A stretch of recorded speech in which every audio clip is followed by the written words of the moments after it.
जय जगन्नाथ सांग मैंने केमती अच्छा आपण मैंने मो चैनल को मु स्वागत करुच्ची। प्लीज सब्सक्राइब करंतु जाइए। आपण मैंने तो समस्ते कखारु पिठ केते कण देखिथे। आज आसतु पालंग कखारु फुल बरा करवा। एतरे चाउलर किसी यूज हुए बेसन रे हेची। आ देखंतु केते सुंदर देखा बरा भाया छोट छोट करी कले बहुत भल लगे आ बहुत टेस्ट लगे। आसतु ट्राए करिया। प्रथमे पालंग किछि थिला फ्रिज रे ताकू आनली भल भाव बाछीदेली। बाछीदेला ताकू भल भाव चुन चुन देखो एमती छोट छोट करी काटिबे, कारण बहुत बड़ बड़ करी काटले सेटा कखारु फूल सहित ठीक से लागबनी। से मु कौन करथिल ना कईची न नहीं छुरी रे काटले मध्य हम। एटा अवश्य कुकिंग कईचीटा एतरे कपड़ा हरिया किसी कटा जाएनि। देखिपे आपण मैंने छोट छोट करी काटिदेली भल भाव में। देखंतु केमती छोट छोट करी चुना काटिदेली।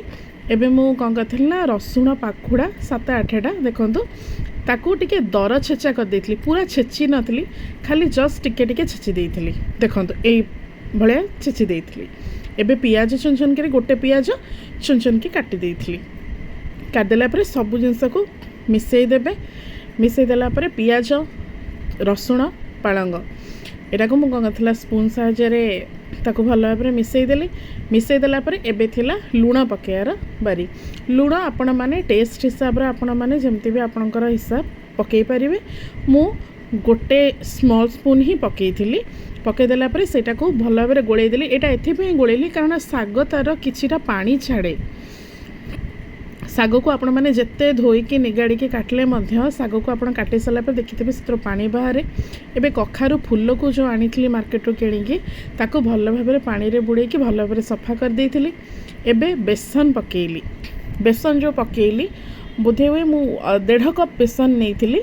मु प्रथमे एमती बेसन टाको पकई सारिके गोळेई देली भल भाव में, कारण से जो साग तार पानी छाड़ी एमती गोळेई देले आमको अनुमानटा जना पड़ जाए मु केते पानी देले ठीक से बैटरटा ठीक हो पार। तो मुझे एमती चारिपटे भल भाव में गोळेई देली सारापर तापर देखली एमती टिके ड्राए अच्छी। गोटे कप्रे टिके नाको पानी प्रथमे पकेली। पानी प्रथमे पकई सारापर पुणी टिके गोळेइली, कारण अत्यधिक पानिया हो गले भल लगनी आउ गाढ़ा भी रही। मीडियम साइज मीडियम ही रहार अच्छे। देखो यही भाया आमर रहीबार अच्छी। एबे आसन करवा तावा गरम करदेली। तेल बहुत कम एतरे खर्च हुए। देखो तेल केमती कली स्पून साहाय्य तेल पकई सारा पर ब्रश रे कौन कल चारिपटे तेलटा जमती हो सेमती तेलटा को कली। तेलटा कर सारा पर एबे कखारु फूल को कौन कली ना से जो देखंतु बैटर रे मिसई देली। बैटर रे मिसई देली छोट छोट आकार रे एई भलिया रखीदेली तावा उपरे। आपण माने मध्य घरे श्योर ट्राए करेंगे आउ कहे केमती लगला बोली। देखंतु रखीदेली तेल जी तावारे घसाई से सेतिक ही हो। सब बड़े गैस टाक स्लो फ्लेम रे करेंगे। आपन जदि का हाई फ्लेम रे करुछंती ताले पोड़ी जीवो, किंतु भितरटा कंचालिया टिके हेकी रही जीवो। देखंतु टिके 5-10 मिनट अपेक्षा कलापर जब देखिली तल बेसटा हो गला। मु तेल जमा एक्सट्रा यूज करनी। देखिपे आपण मैंने जी तेल नहीं सेतिकी ही रे करुच्ची। मुझे कौन कल ना उल्टे देली जिनसटा। देखो मोर ना अधिका पोड़ी ना ही कंचा होगी अच्छी ठीक है रहा। यही भाया ही खाइले भल लगे। आउ टिके सेटा को कौन करेंगे ना सेकीदेवे भल भाव में। टिके चापीदेले लुहा खड़िया साहाय्य जहाँ भी थी बेसन फेसन एरिका कंचालिया लगुव सेटा ठीक हो जाए सेकीदेला बेलू।